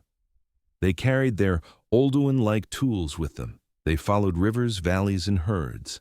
And the reasons are clear. Stone tools gave them the confidence to survive beyond their ancestral homeland. The relationship between tools and movement is beautifully illustrated at Dmanisi. There, archaeologists have uncovered hundreds of simple flakes and cores, nearly identical to those in African sites. The people who made them were small-bodied, with modest brains compared to modern humans, yet they crossed mountains, rivers, and entire ecosystems. They did not have fire at their command yet. They did not have shelters of wood or stone. What they had was mobility supported by technology. Flakes to butcher animals, cores to strike again when edges dulled, hammerstones to break bones. The Oldowan toolkit traveled in their hands like a passport to new worlds. But these migrations were not driven by curiosity alone. Climate swings continued to push groups outward. Lakes dried, vegetation changed, herds moved along unpredictable paths. When conditions worsened, mobility became survival. Groups that stayed in collapsing environments starved. Groups that moved found new resources. Stone tools made such movements possible by ensuring food could be processed anywhere. Another factor was population growth. Even a slight increase in survival rates, thanks to tools, created demographic pressure. More children survived. Groups became larger. Larger groups require more space, and so they expanded. Migration also encouraged social mixing. When two groups met, at a river crossing or along a herd migration route, they might exchange partners, share tool-making methods, or learn new survival strategies. These interactions accelerated cultural evolution, blending different traditions into more efficient ones. Some scholars believe that early humans formed loose networks, not unlike modern foraging societies, where information flowed slowly but steadily across landscapes. Stone tools would have traveled with these networks, spreading techniques across vast distances. There is also a psychological dimension to this expansion. Once early humans realized they could survive beyond familiar places, curiosity may have blossomed. The horizon became an invitation rather than a limit. Each valley crossed revealed another. Each river followed hinted at unknown territories. Slowly, the world grew larger in the human mind. The emotional landscape of these migrations is easy to imagine. The tension of stepping into unknown lands, the excitement of discovering new water sources, the anxiety of encountering unfamiliar predators. But through it all, the reassuring weight of stone tools in the hand remained constant. They were the thread of continuity in a changing world. As the section softens into twilight imagery, picture a small band of early humans walking across a grassland tinged orange by the setting sun. They carry small bundles, flakes wrapped in hide, cores tucked under arms, hammerstones slung in slings. Their pace is steady, their eyes scanning the land ahead. Behind them lies the place they were born. Before them lies possibility. They do not know it, but their footsteps are the beginning of a long journey, one that will eventually lead their descendants across deserts, mountains, continents, and oceans. By the time early humans had mastered the basics of scavenging with stone tools and begun expanding across new landscapes, a deeper transformation was already underway, one that would shift them from frightened opportunists sneaking in after predators to deliberate actors capable of targeting prey on their own terms. This section follows that subtle but profound evolution. How sharper edges, better coordination, and growing confidence slowly turned early humans into hunters, reshaping not only their diets, but their minds, their bodies, and the structure of their societies. To understand this shift, imagine an early human band watching a herd of antelope grazing in the distance. 1,000,000 years earlier, this scene would have meant nothing to them.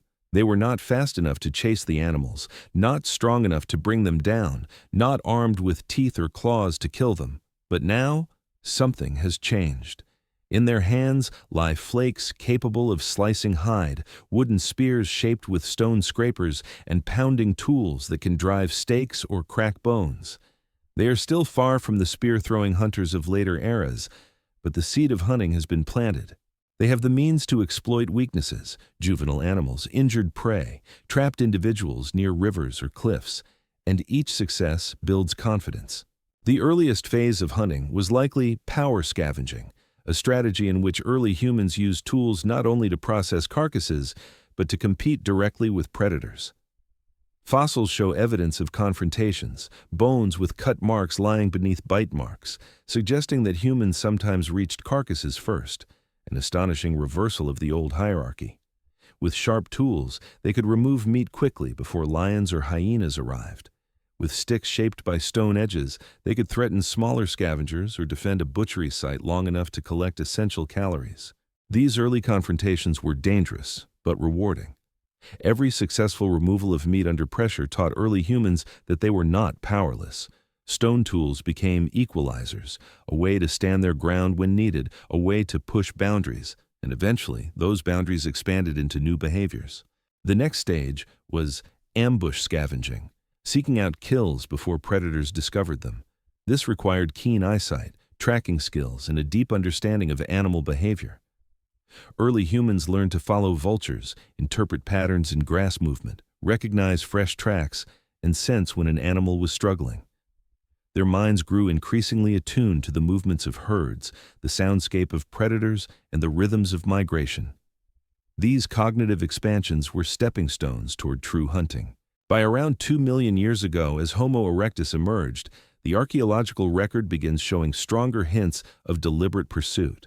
Stone tools became more refined, sites show repeated butchery of similar species, and some locations contain clusters of bones that suggest communal hunting or trapping. While these early humans were not wielding complex weapons yet, they were exploiting natural traps, ravines, waterholes, mud pits, and cliff edges to isolate prey. A group could chase an animal toward a dead end, then overwhelm it using a combination of force, stone-edged digging sticks, and coordinated movement. This strategy demanded cooperation. No single early human could bring down large prey, but a group acting together could create confusion, drive separation, and take advantage of panic. Cooperation, fleeting at first, slowly solidified into a social strategy. Hunters needed to trust one another. They needed to coordinate silently, react to each other's movements, and support one another during danger. The roots of team-based hunting, which would later become a defining trait of Homo sapiens, can be traced back to these Oldowan and early Acheulean groups. Hunting also changed the emotional landscape of early human life. Adrenaline during a chase, fear during confrontation, celebration during success, these emotional experiences bonded groups. Sharing meat afterwards reinforced cooperation. If you helped bring down an animal, the reward was not just food, but the strengthening of social ties. As hunting events grew more frequent, they shaped early human psychology, creating patterns of risk-taking, planning, reward, and solidarity. The tools themselves evolved in response to these new challenges. Flakes became sharper, scrapers became more specialized, and stone wedges were used to carve wooden spears or sharpen digging sticks. A wooden spear hardened in fire, an innovation that likely emerged later but had roots in earlier shaping methods, was deadly at close range. Even without fully developed spearheads, early humans could inflict wounds, pin prey down, or drive animals into traps. And hunting changed their bodies. Over hundreds of thousands of years, early humans grew taller, leaner, and more adapted for endurance. Long legs, narrow hips, and increased sweat glands allowed for long-distance travel, and eventually, endurance running. Though true persistence hunting would emerge later, its foundations were laid in this era. The ability to track an animal for hours, following its footprints, reading subtle signs of fatigue, and using heat to their advantage. These skills required patience and attention, mental tools as critical as flakes and choppers. Hunting also encouraged early humans to expand even farther across landscapes. Following migrating herds took them into new territories, across savannas, along river corridors, and toward coasts. Their toolkits traveled with them, leaving trails of flakes like breadcrumbs across continents. As their ecological footprint widened, they encountered new prey species, new predators, and new environmental challenges. Their adaptive intelligence, shaped by stone, grew sharper. But the full shift from scavenging to hunting was not quick. It took hundreds of thousands of years, and for much of that time, early humans practiced both strategies. A group might scavenge one day, ambush a wounded antelope the next, and trap a smaller animal the day after. The Oldowan and later Acheulean toolkits were versatile enough to support all these activities. Stone edges cut meat from fresh kills just as easily as from scavenged remains. Hammerstones cracked the bones of prey they brought down themselves just as effectively as those found already dead. Through this mix of strategies, early humans slowly redefined their role in the ecosystem. They were no longer merely reacting to predator leftovers, they were shaping their own opportunities. They were beginning to understand the landscape as a set of possibilities rather than a series of dangers. And this shift, from passive survival to active pursuit, marks one of the most important transitions in human evolution. As the imagery softens, imagine a hunting scene at dusk. A young Homo erectus stands beside an elder at the edge of a waterhole. Across the water, a lone antelope limps, separated from its herd. The group waits silently, stone flakes tucked into hide slings, wooden spears shaped by scrapers resting in their hands. The air is still, heavy with anticipation. The moment the animal steps into the muddy shallows, the hunters move. Quiet, coordinated, confident. The world around them shifts. They are no longer the hunted. They are learning to become hunters.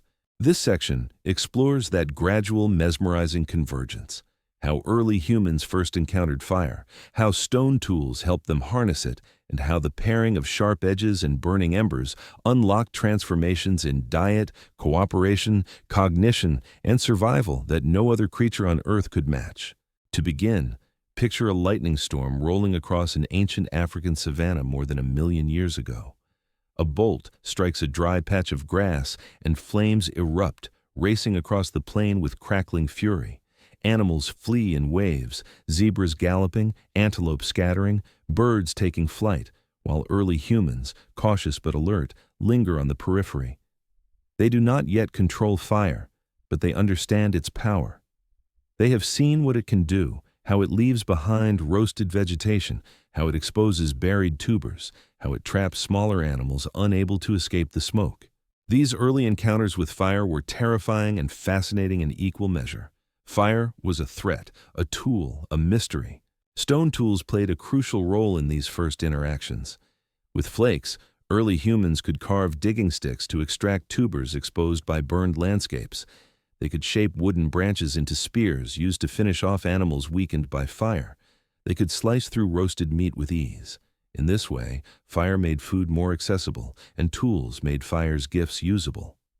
The partnership had begun long before full control was achieved. Archaeological clues reveal that humans may have used fire opportunistically as early as 1.5 million years ago, long before hearths became common. Burned bones, scorched stones, and ash layers appear sporadically across sites like Kubi Fora in Kenya and Swartkrans in South Africa. These traces do not yet indicate mastery. They suggest opportunism. Early humans were scavenging from natural fires, entering recently burned areas to gather resources.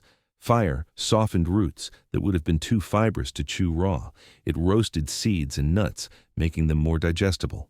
It sterilized water, in some cases by heating rocks and dropping them into puddles or containers. Stone tools enhanced all these new possibilities. The next step came slowly: transport. Before humans could make fire, they learned to keep it alive. A smoldering branch from a natural fire could be carried using stones to insulate the heat. A pocket of embers could be protected with dirt and bark. Flakes could scrape tinder, choppers could split wood, hammerstones could crack open dry logs to expose inner fibers. Fire, once transient, could now be maintained longer.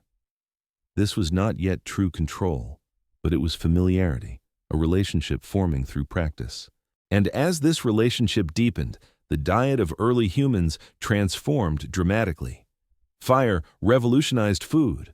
Cooking released more calories, killed parasites, and reduced chewing time. A raw carrot takes 10 times more energy to digest than a roasted one. Raw meat requires hours of jaw effort. Cooked meat softens instantly. Early humans, already strengthened by the calories gained from marrow and meat through stone tools, now gained even more from cooked food. This dietary explosion accelerated brain growth even further. By 1,000,000 years ago, brain sizes among Homo erectus and related species climbed to an astonishing 800,000 cubic centimeters, far larger than earlier hominins.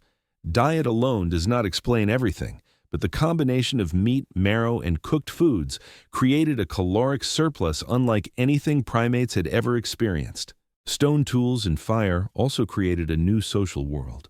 Cooking transformed gatherings into social events. People no longer ate scattered across the landscape. They waited by fires, protecting the flames, sharing warmth, dividing food. Nighttime became an entirely new domain. A fire-lit circle allowed early humans to sit together in safety, free from many nocturnal predators. These hours were no longer wasted on hiding. They became time for grooming, bonding, soothing children, planning scavenging or hunting trips, and perhaps the early stirrings of storytelling through gesture and expression. Imagine an early Homo erectus group at dusk. Flames crackle softly. A handful of embers glow red. Two adults shape fire-hardened wooden spears using flakes to scrape the tips. A child watches the sparks rise like fireflies into the night. Another adult stirs roasted tubers from the ash, blowing dust from their surfaces and handing pieces to a hungry elder. On the edge of the firelight, someone cracks a bone with a hammerstone, scooping out the last of the marrow. The crackle of fire blends with the rhythmic tapping of stone. This scene, simple as it is, marks the quiet birth of human society. With fire, early humans could sleep more safely.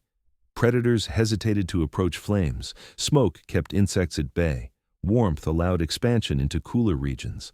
Fire and stone, used together, made possible the migrations that carried our ancestors across Africa, into Eurasia, and eventually the entire world. The earliest sites outside Africa, such as Dmanisi in Georgia, show strong evidence that fire-related behavior played a role in survival there. Cold nights in temperate zones demanded more than raw meat. Without fire, early humans would have been trapped in the tropics. Stone tools also allowed early humans to prepare fuel for fire. Scrapers shaped sticks, choppers split logs, hammerstones cracked open firewood to expose the drier interior, flakes shaved tinder into thin curls. Over time, these practices turned fire maintenance into a reliable skill set. Even before humans could spark fire on command, they had mastered the art of keeping it alive.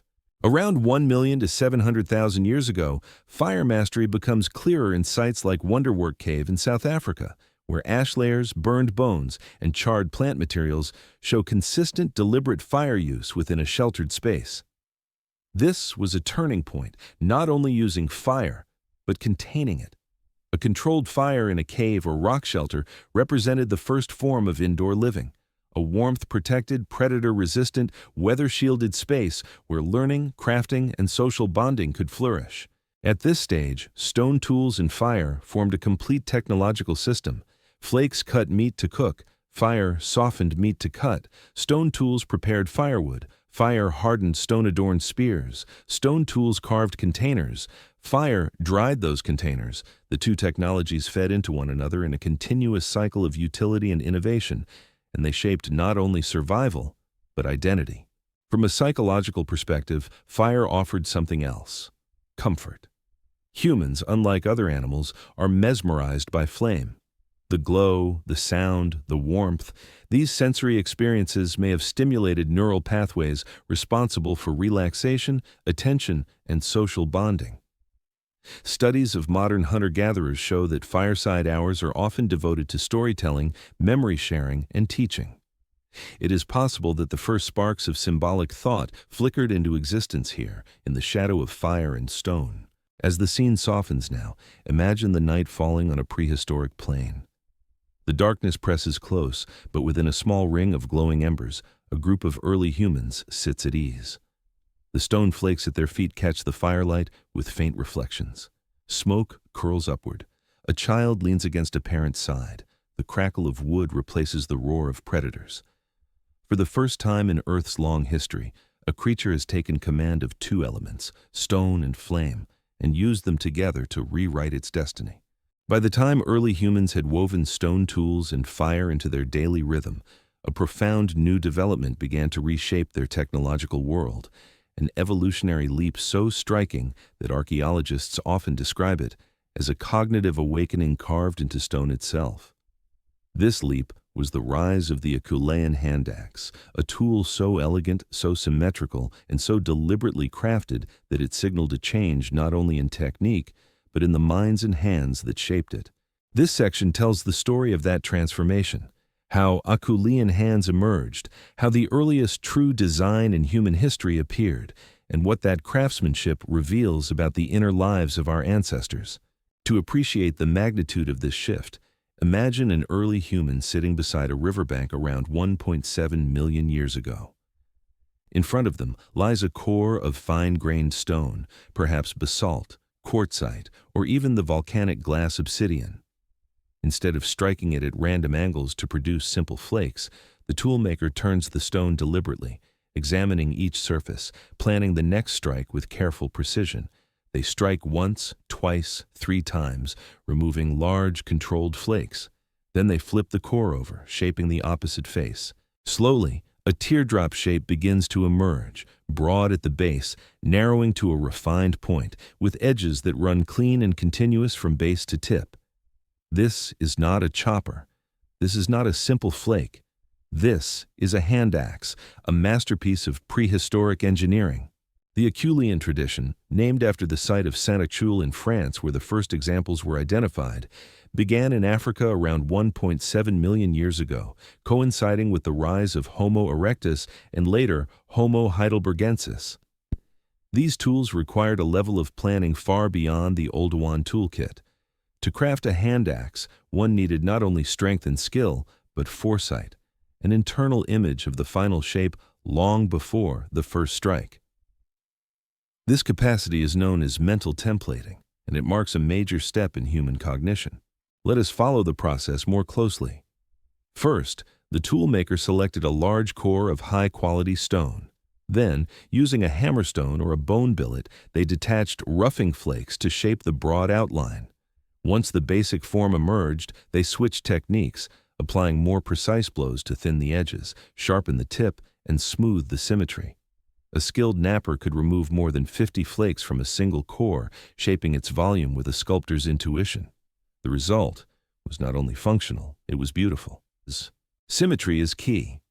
No other species creates symmetrical tools. Symmetry suggests planning, aesthetic preference, and a concept of form.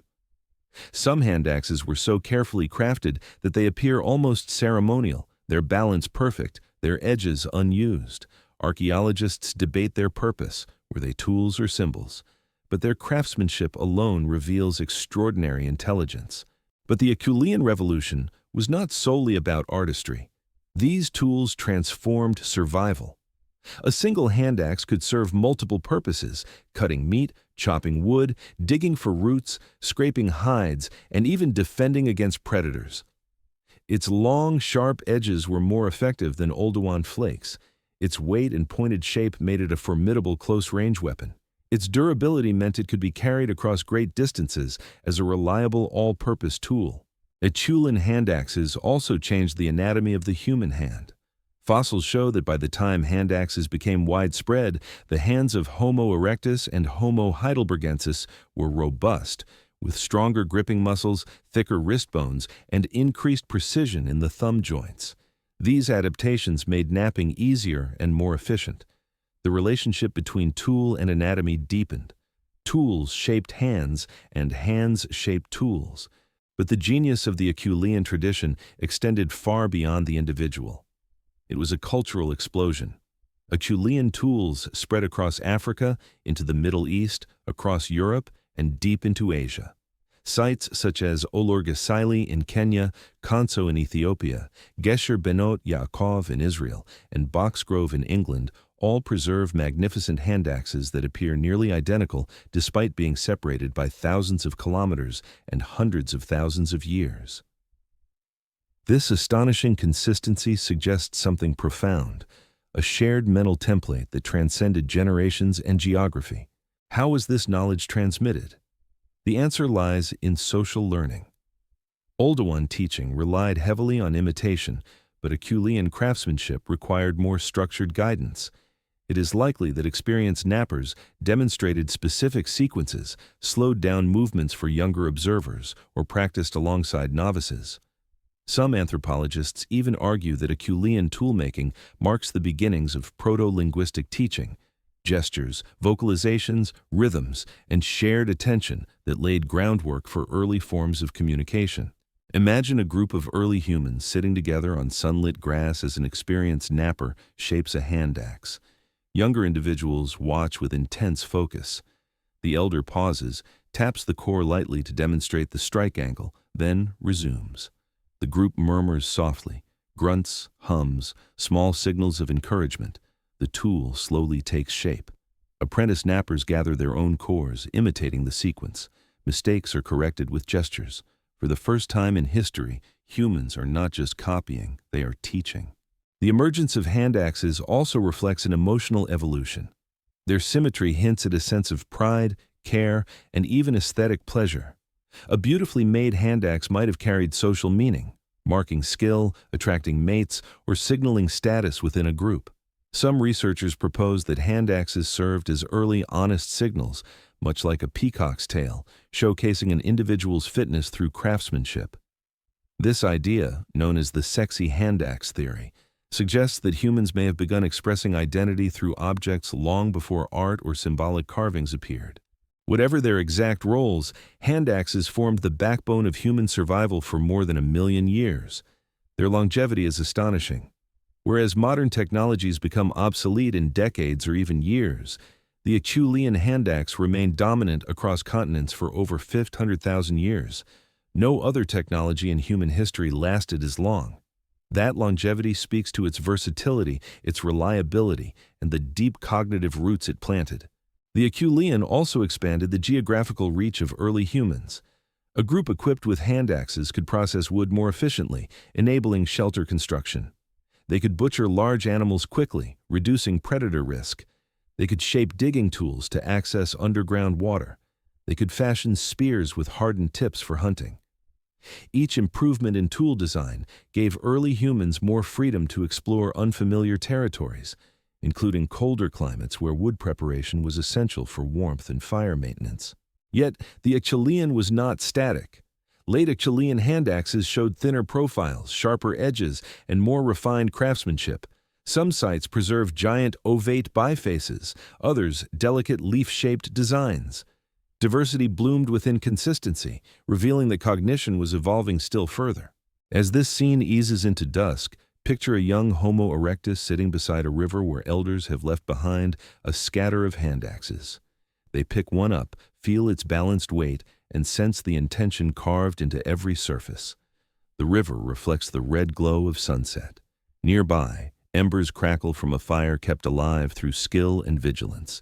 The young human turns the hand axe in their palms, understanding in some instinctive, unspoken way that this object is more than a tool. It is knowledge, it is strategy, it is identity, it is heritage. As Acheulean hand axes spread across continents and generations, something deeper began to take root in the social fabric of early human life. Tools were no longer just objects. They became extensions of identity, symbols of cooperation, and catalysts for the emotional bonds that held groups together. This section traces how stone tools shaped the earliest forms of human society, how they strengthened alliances, defined roles, elevated status, and forged connections that would echo through every chapter of our evolution. To understand this transformation, imagine a small band of early Homo erectus gathered beneath the shade of an acacia tree. In the center lies a scatter of stones, cores, flakes, partially shaped hand axes, all the evidence of a shared task. Around them sit individuals of every age, elders with weathered hands, skilled knappers crafting new edges, adolescents practicing rough strikes, and children watching with wide-eyed fascination. This gathering is not accidental. Toolmaking is no longer a solitary act, it is a social ritual. One of the most profound ways tools shaped social bonds was through cooperation. A group equipped with stone tools could achieve feats impossible for individuals acting alone. Butchering a large carcass required coordinated effort, some members cutting meat, others cracking bones, others watching for predators. Hunting strategies depended on timing, communication, and trust. Even simple tasks like gathering wood or digging for roots became more efficient when shared. Tools encouraged interdependence. The more complex the tasks became, the more group members relied on one another. Social roles began to crystallize around tools. Skilled knappers, those who could produce sharp edges consistently, gained respect within their groups. Their tools helped feed everyone, defend against predators, and prepare shelters. This competence may have given them elevated status, similar to how skilled artisans or hunters are respected in modern foraging societies. Their knowledge became a communal resource, passed down, safeguarded, and celebrated. But toolmaking also fostered empathy. Teaching requires understanding another person's difficulty. When an experienced knapper slowed down to show a young learner how to hold a core or angle a strike, they were doing something remarkable. Stepping into another mind, anticipating mistakes, offering gentle guidance. This kind of perspective-taking is rare in the animal kingdom, and its roots may lie here, in the simple, tender act of showing another human how to strike stone. Stone tools also strengthened family bonds. Parents likely taught their children how to nap long before formal language emerged. Young ones learned by touch, imitation, and shared gestures. A child's first usable flake was probably a moment of quiet celebration, a small victory in a dangerous world. These emotional milestones enriched family life and tied generations together. Beyond the family, tools became symbols of identity. Archaeological evidence shows that different groups favored different shapes, sizes, or stone types. Some preferred long, narrow hand axes, others favored broad, ovate forms. These stylistic differences functioned like cultural fingerprints, marking group membership. When two groups met, they may have recognized each other's traditions through tool style alone. Such recognition could reduce conflict, encourage exchange, or spark competition. Hand axes also became objects of display. Some Acheulean tools exhibit such remarkable symmetry that they appear rarely used. Their edges remain pristine, their faces are polished by repeated handling.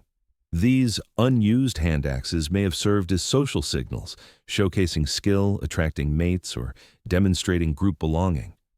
A beautifully crafted tool announced the maker's patience, strength, and intelligence. In this sense, toolmaking moved beyond survival into the realm of expression. Stone tools shaped rituals as well. Imagine a group mourning a fallen member. They may have left tools beside the body, perhaps a favorite hand axe, or a shape the individual was known for crafting.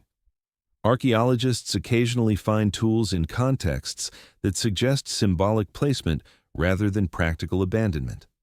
These early gestures hint at the beginnings of ceremony, acts rooted in memory and emotion. Tools also influenced how early humans communicated. Though full language was still far in the future, gestures around toolmaking likely became standardized. A nod indicated, "Watch this." A raised hand warned of danger. A grunt or rhythmic hum might mark the cadence of napping.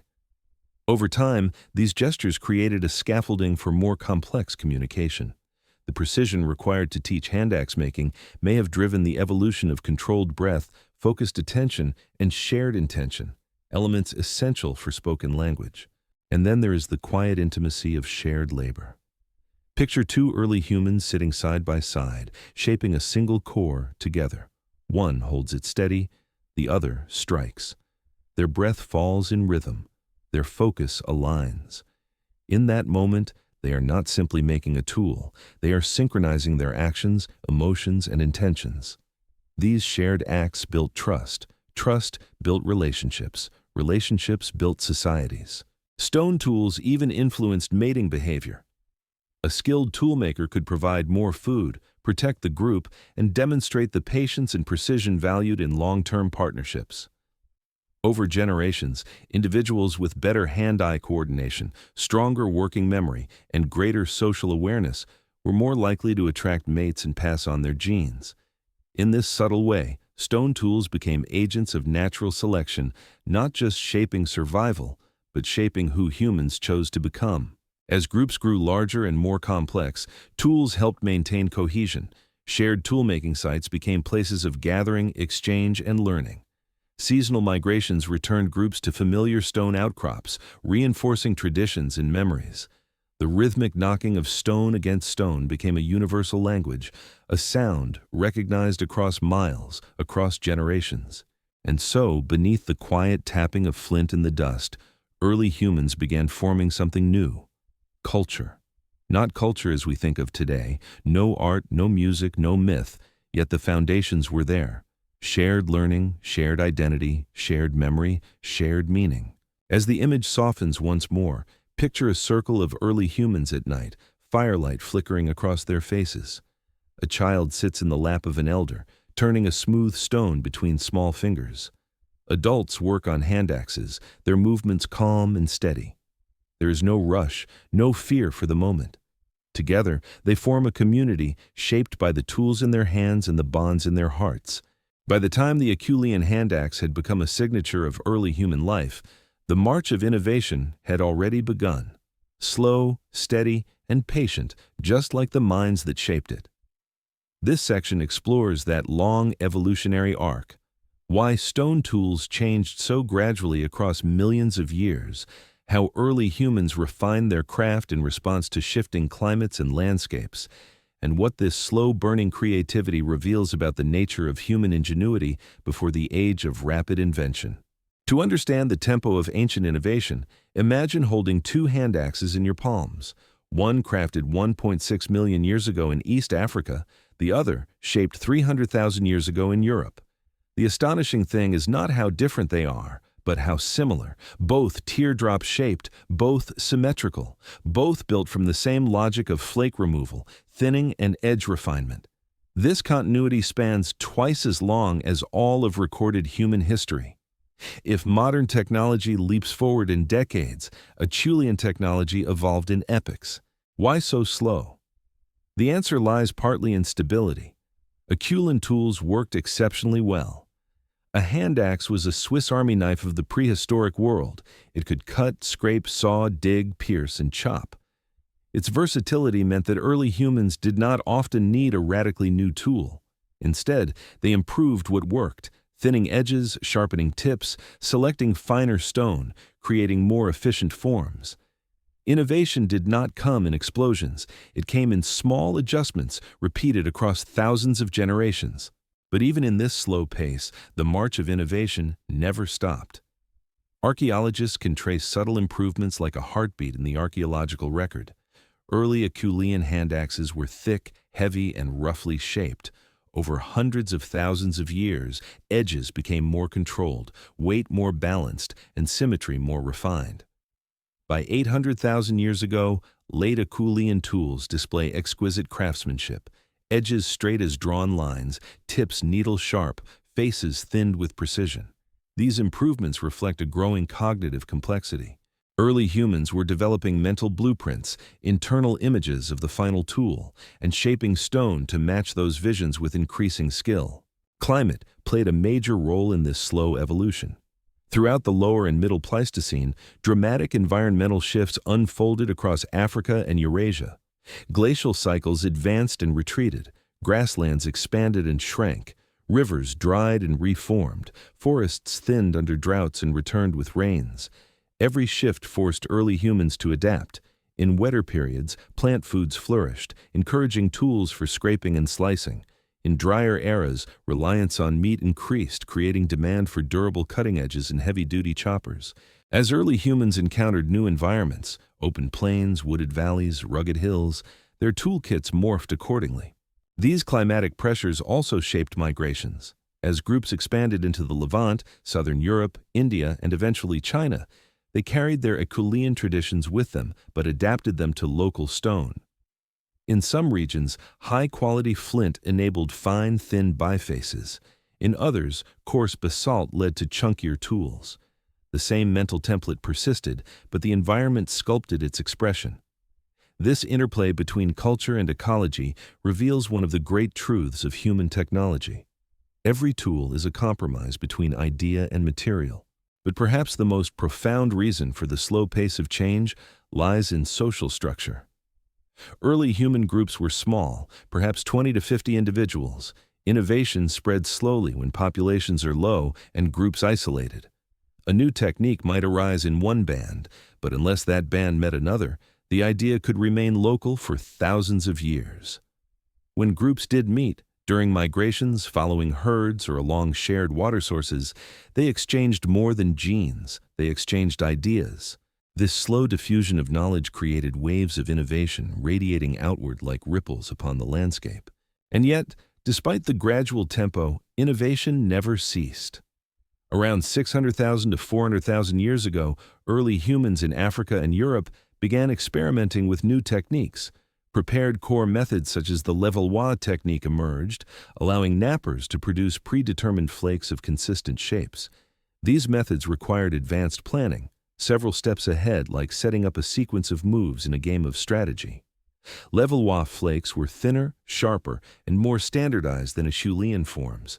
Their development marks another cognitive leap. As prepared core methods spread, hand axes did not disappear. Instead, they existed alongside new tools in a rich technological mosaic. Knife-like flakes, spear points, and scrapers diversified the toolkit. This was not a revolution, but an accumulation, each new form adding layers to early human capability. The long march of innovation was a story of continuity strengthened by creativity. Fire also played a growing role in this era. Heated stone flaking emerged in some regions, with early humans learning that certain rocks could be heated before knapping to improve fracture patterns. Charcoal layers and burned artifacts in caves like Wonderwork, Gesher Benot Yaakov, and Jokudian suggest increasingly sophisticated fire use. Fire-enhanced tools allowed for more precise crafting and harder edges. Stone and fire were not merely used together, they were merging into a unified technological system. Another subtle innovation emerged in the realm of hafting. By around 500,000 to 300,000 years ago, some stone points were being mounted on wooden shafts to create spears, true composite tools. This required adhesives, bindings, and a deep understanding of materials. Adhesives, like birch tar or resin, indicate a level of chemical intuition far beyond Oldowan toolmaking. Early humans were solving problems by combining elements creatively, an early sign of abstract thinking. Social innovations emerged alongside technological ones. Toolmaking gatherings became larger, more structured. Individuals specialized, some better at knapping, others better at hunting, others skilled at fire maintenance. Roles diversified. These social shifts allowed early humans to support more complex innovations. A group where some members specialized could produce tools more efficiently than a group where everyone was a generalist. Specialization is the foundation of all future civilizations, and here we witness its beginnings. Through all these transformations, the identity of early humans grew stronger. Tools shaped their worldview. A skilled knapper looked at a stone and did not simply see an object. He saw potential, a shape hidden beneath the surface, a function waiting to be revealed. This kind of vision, the ability to imagine transformation, is one of the most uniquely human traits. As the image softens into twilight, imagine early humans gathered near a lakeshore 400,000 years ago. Their fire crackles under a darkening sky. Hand axes lie beside newly prepared spear points. The group shares roasted meat, their silhouettes reflected on the water. Tomorrow, they will track herds across open plains, cross rocky ridges, or wander into forests where new materials and new challenges await. Their tools are changing slowly, patiently, with the rhythm of the world around them. The story now reaches its quiet, reflective conclusion, an ending that is really a beginning, because the stones our ancestors shaped millions of years ago still echo beneath our feet, whispering the legacy they left behind. This final section traces that long echo, how those first flakes carved from river-worn cobbles set humanity on an irreversible path, how the simplest tools unlocked the complexities of our species, and why the legacy of stone remains embedded not just in the earth but in the very structure of the human mind. To grasp the weight of this legacy, imagine standing at the edge of an ancient riverbank where archaeologists uncover Oldowan flakes as casually as if they were seashells. These stones, sharp, simple, functional, are unchanged by time. You could pick one up today and slice through hide or fiber just as an early human once did. The past sits in your palm. The continuity is startling, but the deeper truth is this. Those first tools were not only for cutting meat or scraping bark, they were shaping us. Stone tools gave our ancestors access to food no primate had ever eaten: meat, marrow, brains, roots buried deep beneath the earth. These foods fed our bodies and expanded our brains.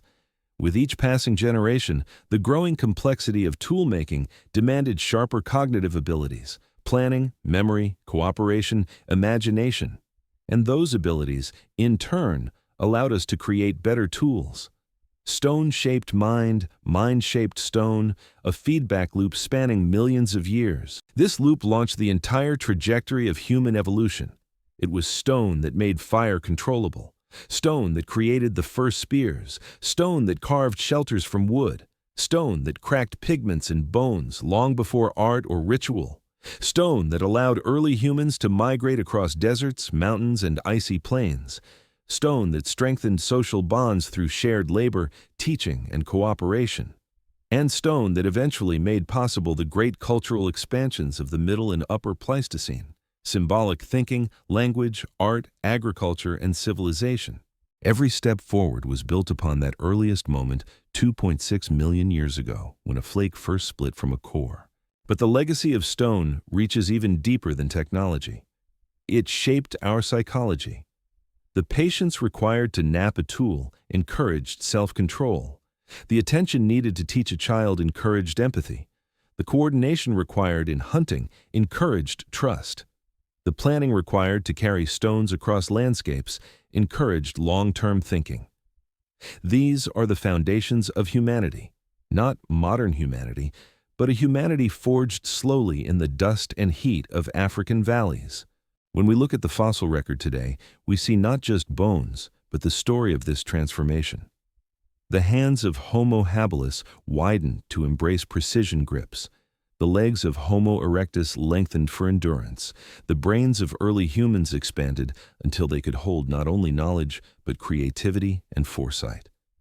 Through stone, we became something the world had never seen before, a creature defined not by instinct alone, but by intention. And though stone tools grew more sophisticated over time, from the Oldowan flakes to the Acheulean hand axes to the Levallois cores, and eventually to the spear points and blades of later eras, the underlying impulse remained the same, the desire to transform the world through thought. It is remarkable to think that the technologies surrounding us today, microchips, skyscrapers, satellites, are direct descendants of that first sharp flake. The logic is the same. Take raw material, imagine its hidden potential, and shape it into something new. When an engineer designs a circuit, when an artist carves a sculpture, when a child builds a tower of blocks, they are echoing an ancient rhythm that began with a simple stone in the hands of a hungry hominin. The legacy beneath our feet is also a legacy inside our hearts. Stone tools remind us that evolution is not only about survival. It is about creativity, curiosity, and the quiet courage to change the world with the materials at hand. They remind us that even the most humble beginnings can lead to astonishing futures. As we drift toward the final imagery of this long journey, picture a landscape where time folds in on itself. An ancient valley at dusk, the silhouettes of early humans gathered near a fire, flakes scattered around them like stars on the earth. In the distance, a modern human stands on a hill, holding a smartphone made of glass, silicone, and engineered metals, materials that themselves come from stone. Across millions of years, the human hand has not forgotten its first teacher. The wind carries the faint sound of tapping, stone against stone, echoing through memory, through time, through the ancestry of every person alive. It is the echo of invention, the echo of survival, the echo of identity. And as the last light fades from the sky, we recognize a truth as old as humanity itself. The story of stone is the story of us.